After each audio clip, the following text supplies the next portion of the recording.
Hello students, हम पढ़ रहे थे जनसंख्या वितरण और घनत्व। हमने चर्चा कर ली है जनसंख्या वितरण की। हमारा टॉपिक क्या था? जनसंख्या वितरण एवं घनत्व।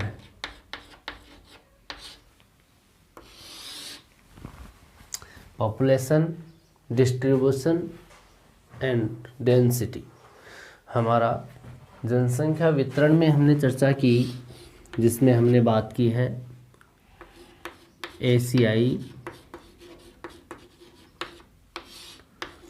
जनसमूह क्षेत्र।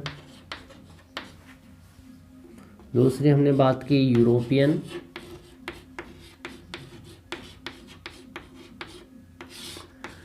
जनसमूह क्षेत्र।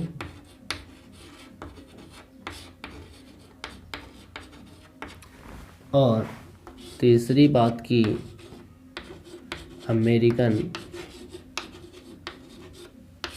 जनसमूह क्षेत्र।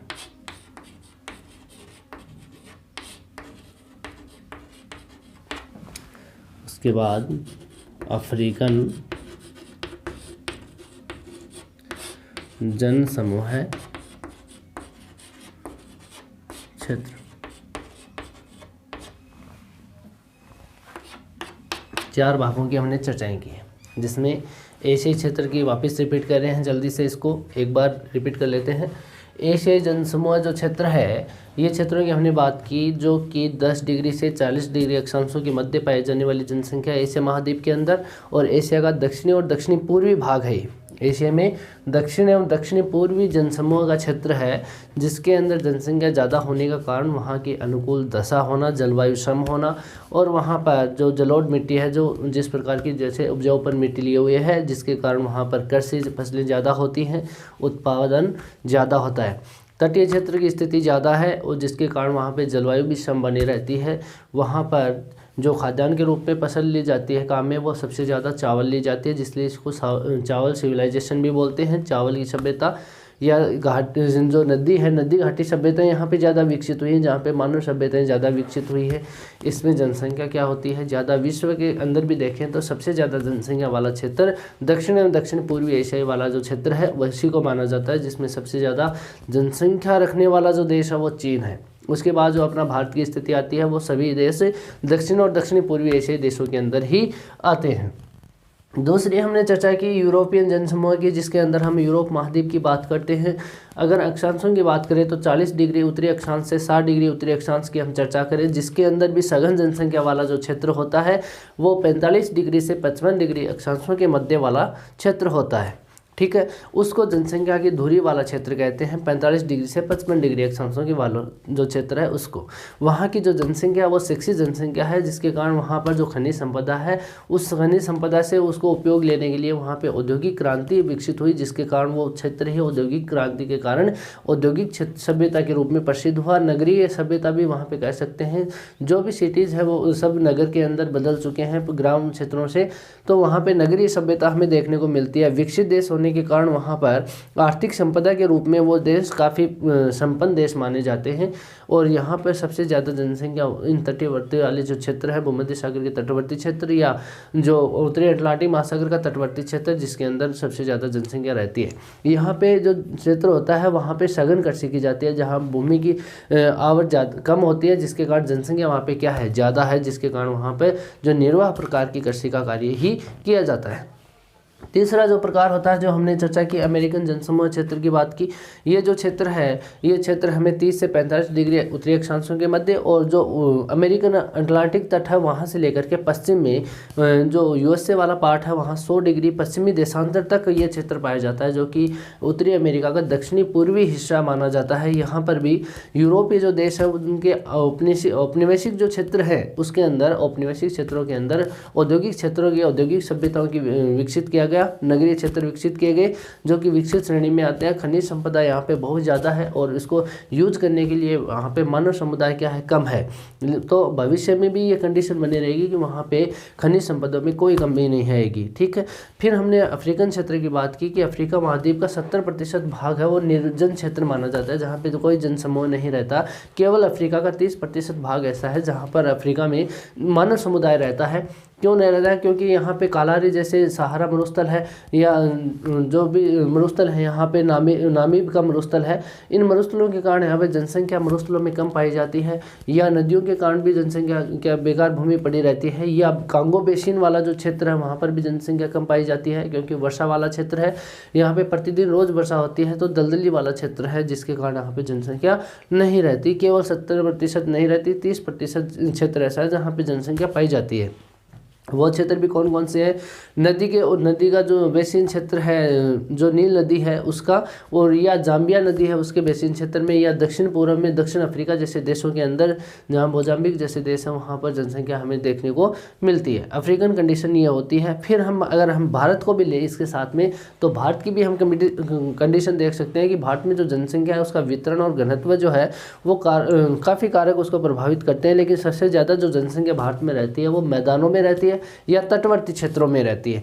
तो तटवर्ती और मैदानी क्षेत्रों के अंदर हम बात करें तो गंगा का विशाल मैदान है वहाँ पे रहती है, या ब्रह्मपुत्र के मैदान पर रहती है, या प्रायद्वीपीय पठार में जो नदियाँ हैं उसके बेसिन वाले क्षेत्रों में, या हम कह सकते हैं पूर्वी तटीय प्रदेश या पश्चिमी तटीय प्रदेश भारत के हैं, उन क्षेत्रों के अंदर भी जनसंख्या का समूह है वो सघन पाया जाता है। तो इन क्षेत्रों के अंदर हम देख सकते हैं कि भारत में सबसे ज़्यादा जनसंख्या वाले क्षेत्र हैं। सबसे ज़्यादा जनसंख्या भारत में गंगा के विशाल मैदान में उत्तर प्रदेश में पाई जाती है, जो 19.85 करोड़ 2011 के अनुसार हम उस जनसंख्या को देख सकते हैं, जो विश्व की जनसंख्या का 1.6% हिस्सा रखती है।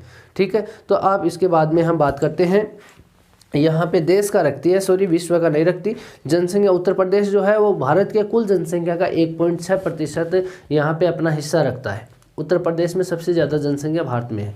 ठीक है। इसके बाद में हम देखते हैं, ये तो हो गए निवास योग्य यानी एक्यूमेन क्षेत्र हो गए, जो किसने कहा था, ये टोलमी ने, इरेटोस्थनीज ने इसका नाम क्या दिया, निवास योग्य क्षेत्रों को एक्यूमेन या ओक्यूमेन। ठीक है। और त्रिवार्था ने भी इसको एक्यूमेन निवास योग्य क्षेत्र कहा है। त्रिवार्था ने दूसरा वर्गीकरण किया, वो कौन सा किया, नॉन एक्यूमेन क्षेत्र, जहाँ मानव समुदाय नहीं रहता है, यानी पृथ्वी की वो क्षेत्र या भूमि जहाँ पे मानव नहीं रह पाए वो क्षेत्र नॉन एक्यूमेन कहलाता है या निवास अयोग्य क्षेत्र कहलाता है। क्या कहलाता है? ये तो हमने क्या पढ़ लिए, निवास योग्य क्षेत्र। और अब जो पढ़ने जा रहे हैं वो दूसरे क्षेत्र त्रिवार्था के अनुसार कौन से हैं, वो निवास अयोग्य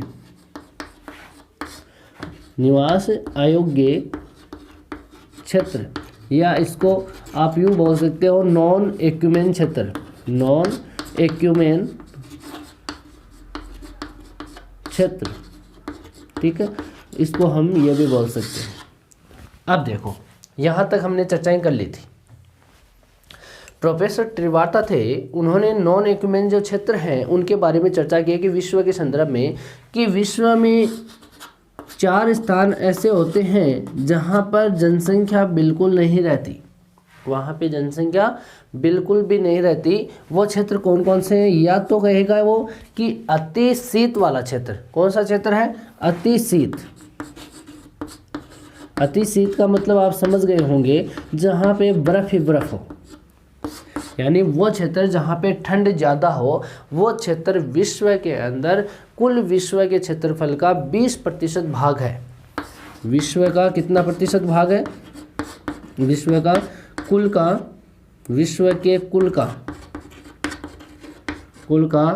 20% हिस्सा या भाग है जिसके ऊपर कोई मानव समुदाय नहीं रहता। जैसे अंटार्कटिका जैसे क्षेत्र हैं या उत्तरी ध्रुव वाले क्षेत्र हैं, उन क्षेत्रों में, या ग्लेशियर वाले जो क्षेत्र हैं वहाँ पर ऐसे क्षेत्र हैं जो शीत क्षेत्र हैं विश्व के अंदर, वहाँ पर कोई जनसंख्या नहीं रहती है। वो विश्व के कुल का 20% भाग ऐसा है, यानी पूरी पृथ्वी को हम देखें तो पृथ्वी का 20% हिस्सा अति शीत क्षेत्र में आता है।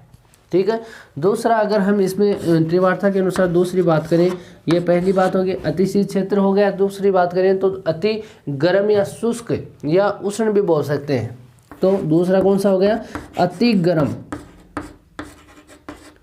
या उष्ण प्रदेश। ये भी विश्व के, अगर हम बात करें तो कुल विश्व के कुल क्षेत्रफल का ये भी 20% हिस्सा रखता है। कितना रखता है? 20%। फिर हम बात करें तीसरे नंबर पर, ये तो दो हो गए, अति शीत क्षेत्र हो गए और अति गर्म या उष्ण प्रदेश हो गए, जहाँ पे मानव समुदाय नहीं रह सकता, ये उसकी मजबूरी है, नहीं रह पाएगा वहाँ पर उन क्षेत्रों में। तीसरा हम बात करें तो उच्च पर्वतीय क्षेत्र, उच्च पर्वतीय जो प्रदेश हैं वहाँ पर भी नहीं रह सकता। ये भी क्षेत्र है विश्व के कुल का, विश्व के कुल क्षेत्रफल का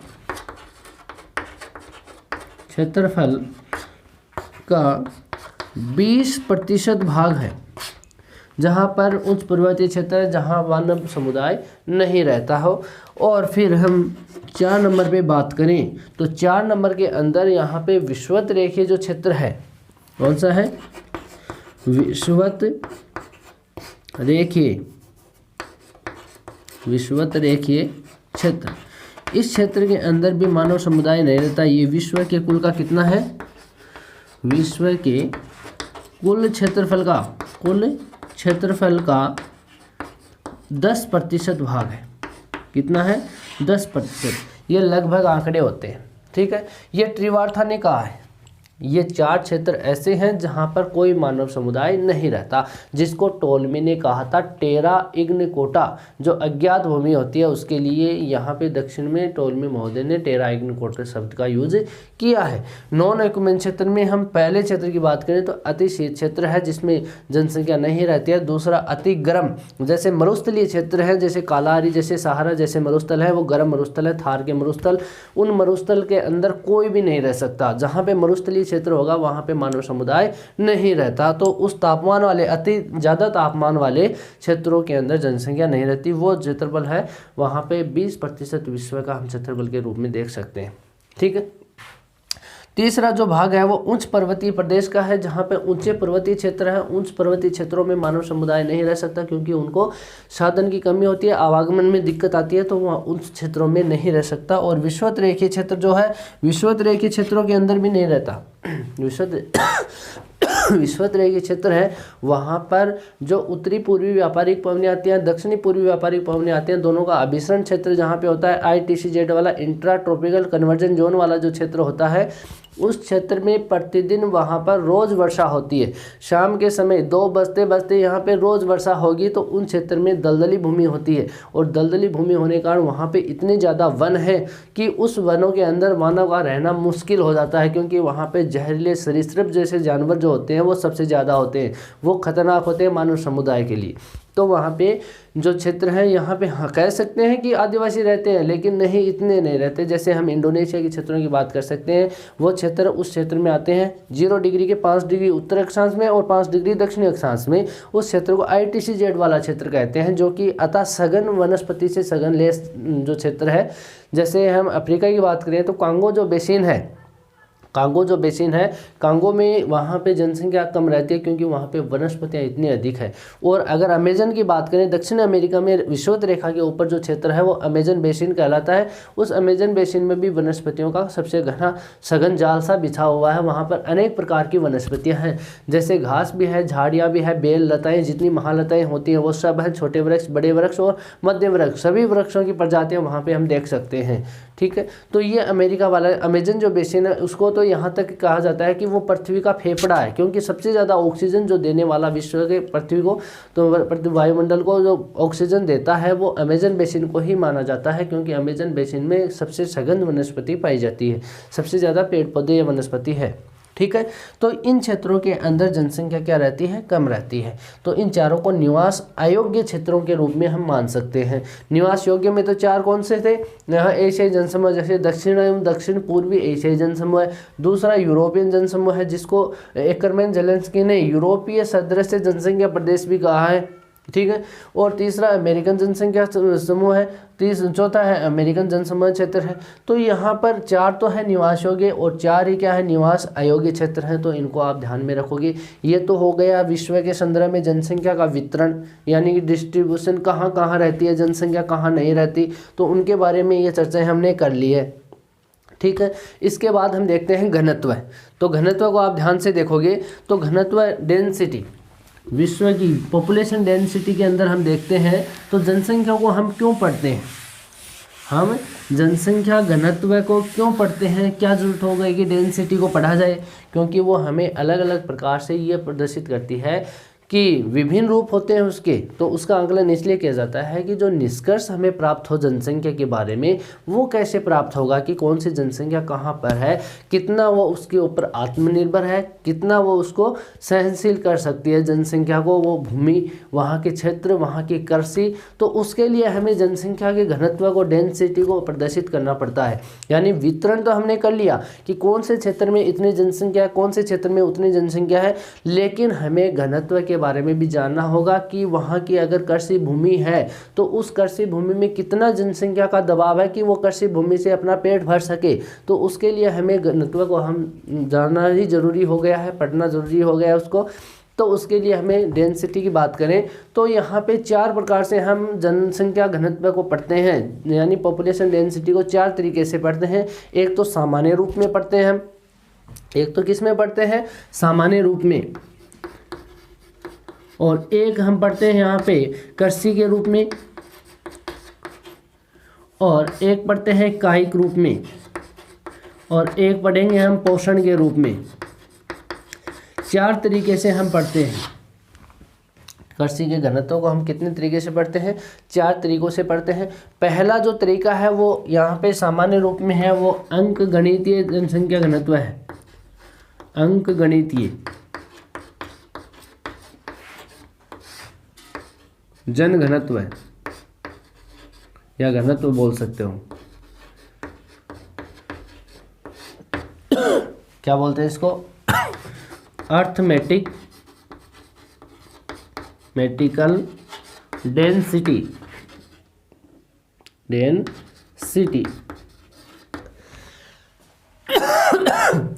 सामान्य घनत्व यानी कि अगणितीय जन घनत्व। इसके बारे में हम पढ़ें तो ये जो जनसंख्या घनत्व है इसका सामान्य मापक के रूप में हम इसको ले सकते हैं। ये सामान्य मापक है जिसको हम साधारण रूप में भी पढ़ सकते हैं, अंकगणितीय घनत्व है, अर्थमेटिक डेंसिटी, सामान्य मापक माना जाता है इसको, ठीक है। इसके अनुसार, किसके अनुसार, अंकगणितीय के अनुसार प्रति वर्ष, कितने, प्रति वर्ष यानी हर साल किलोमीटर क्षेत्र में, प्रतिवर्ष किलोमीटर क्षेत्र में निवासी जनसंख्या के सामान्य जन घनत्व को हम सामान्य जन घनत्व कहते हैं। वापस देखो, हर एक साल में इसके आंकड़े निकलते हैं, उस क्षेत्र पर उस जनसंख्या रहती है जहां, उस भूमि पर हम उस क्षेत्र पर प्रतिवर्ष आंकड़े निकालते हैं, तो ये कहा जाता है कि प्रति किलोमीटर क्षेत्र में या उसके कुल किलोमीटर क्षेत्र में जो निवासित यानी रहने वाली जो जनसंख्या है उसी को हम क्या कहते हैं, जनसंख्या घनत्व या अंकगणितीय जन घनत्व कहा जाता है। सामान्य रूप में देखो, इसका सूत्र हम लिखें तो सूत्र को क्या लिखेंगे, कुल जनसंख्या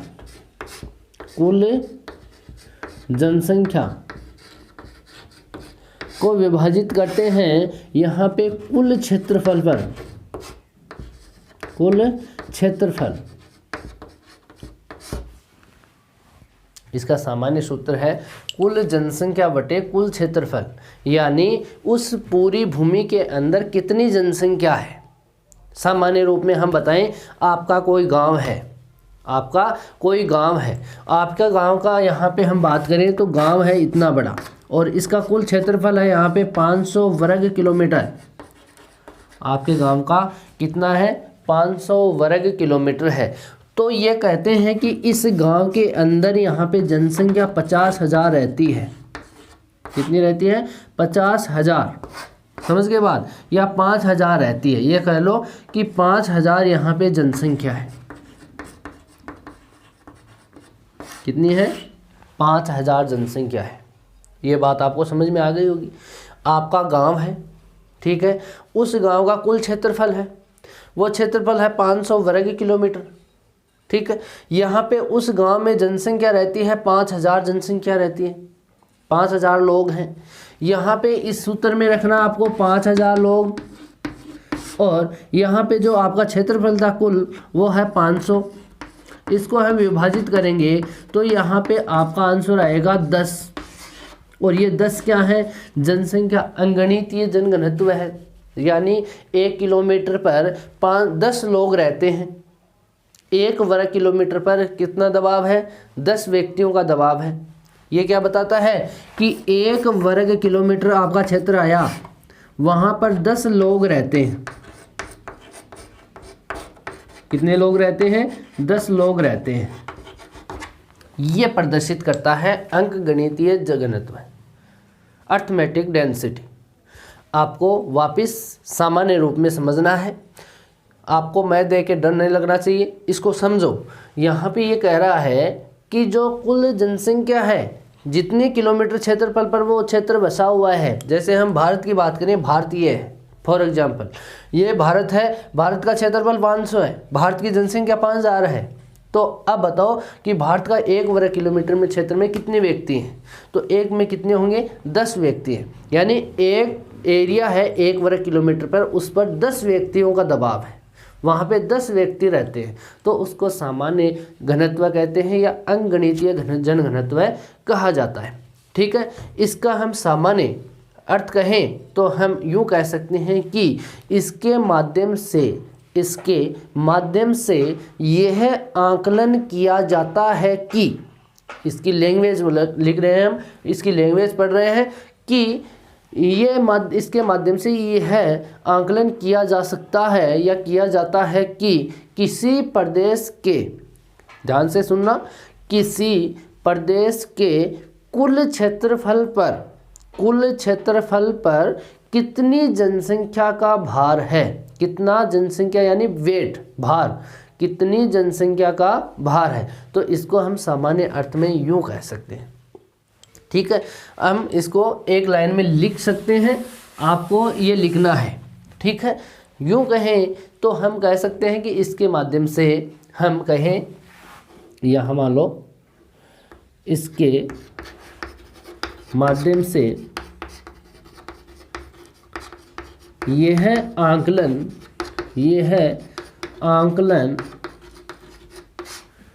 किया जाता है कि किसी प्रदेश के कुल क्षेत्रफल पर कितनी जनसंख्या का भार है, कितनी जनसंख्या का भार है, वजन। ठीक है, तो आपको इसको समझना है, इस लाइन को आपको समझना है कि किसी प्रदेश है, उस प्रदेश में कितना क्षेत्रफल है, उस पर कितनी जनसंख्या उस पर रहती है। तो आपको वो कहते हैं, उस क्षेत्र को या उस जनसंख्या घनत्व को क्या कहते हैं? अंकगणितीय घनत्व कहते हैं, या सामान्य जन घनत्व भी कहते हैं। इसको क्या कहते हैं? सामान्य जन घनत्व। तो इसको आप ध्यान में रखोगे। समझ गए बात? ये तो हो गया आपका ये वाला अंगणितीय जन घनत्व का। ठीक है, दूसरा लेते हैं हम कायिक घनत्व। कौन सा लेते हैं? कायिक, फिजियोलॉजिकल डेंसिटी, कायिक घनत्व। ये भी सिंपल सा है, इसको भी समझ लेना। दूसरा है अपना कायिक घनत्व, फिजियोलॉजिकल डेंसिटी, फिजियोलॉजिकल डेंसिटी कायिक घनत्व है।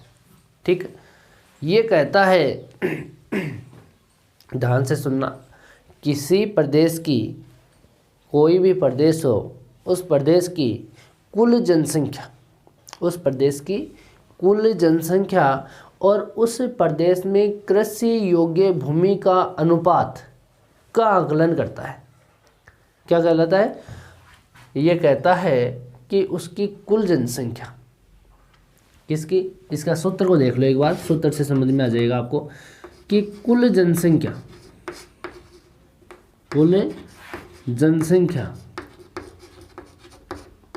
और उस प्रदेश की जो क्षेत्र की कुल कृषि योग्य जो क्षेत्र है, तो यूँ मान सकते हैं इसकी प्रदेश की कुल जनसंख्या बटे प्रदेश की कुल कृषि योग्य भूमि,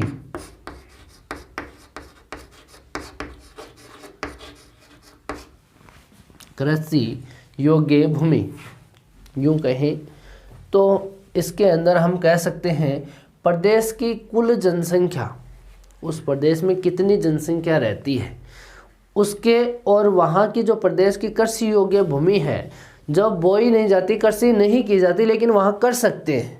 योग्य का मतलब क्या होता है? कृषि नहीं की जाती हो, भले ही नहीं की जाती हो, लेकिन वहाँ पर हम कृषि कर सकते हैं। तो कृषि योग्य भूमि का दोनों का यह अनुपात है।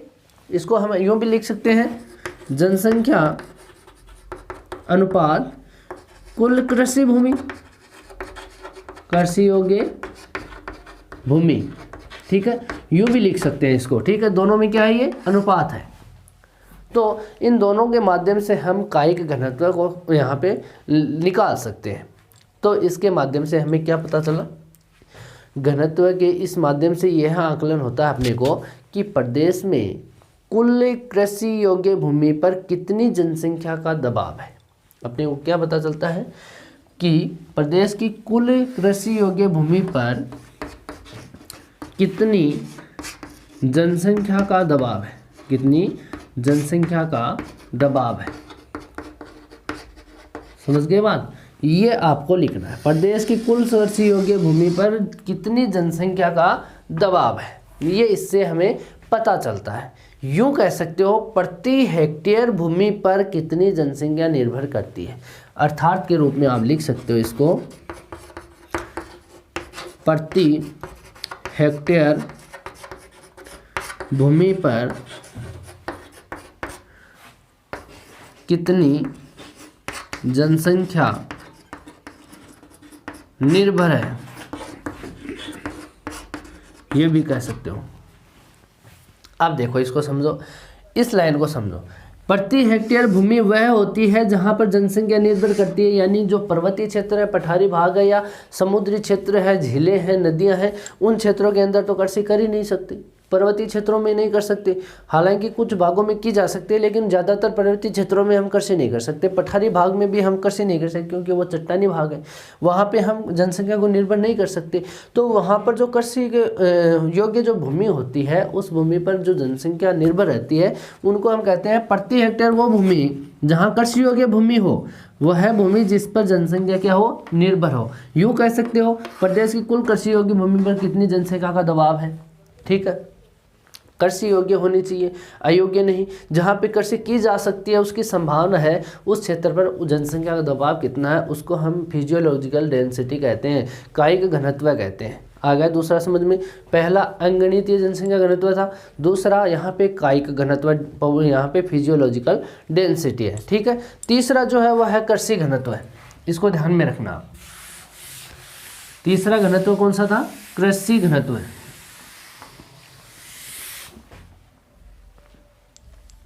तीसरा है कृषि घनत्व या एग्रीकल्चर डेंसिटी। ठीक है, कृषि घनत्व या एग्रीकल्चर डेंसिटी है। इसके अंदर हम पढ़ते हैं कि किसी प्रदेश में अगर हम बात करें कृषि कार्य में संलग्न जो जनसंख्या है और उस प्रदेश की कृषि योग्य भूमि है, इन दोनों के मध्य क्या संबंध है, कैसा आंकलन है, कैसा अनुपात है इनके दोनों में, तो उसको हम कृषि घनत्व कहते हैं। इसका एक सूत्र देख लेते हैं। यहाँ पे कृषि में संलग्न जनसंख्या बटे उस प्रदेश की कृषि योग्य भूमि,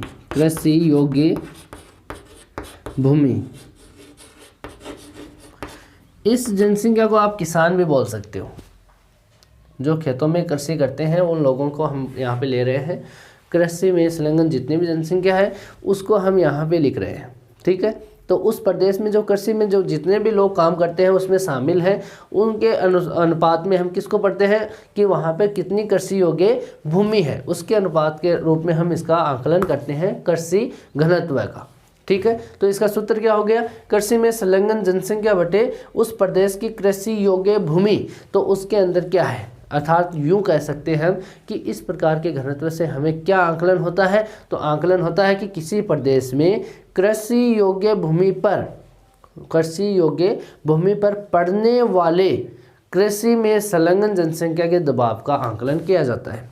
वापस रिपीट कर रहा हूँ, इस प्रकार की जो घनत्व है इससे हमें, यानी कृषि घनत्व है, इससे हमें क्या आकलन होता है कि किसी प्रदेश में कृषि योग्य भूमि पर पड़ने वाले कृषि में संलग्न जनसंख्या के दबाव का आकलन किया जाता है।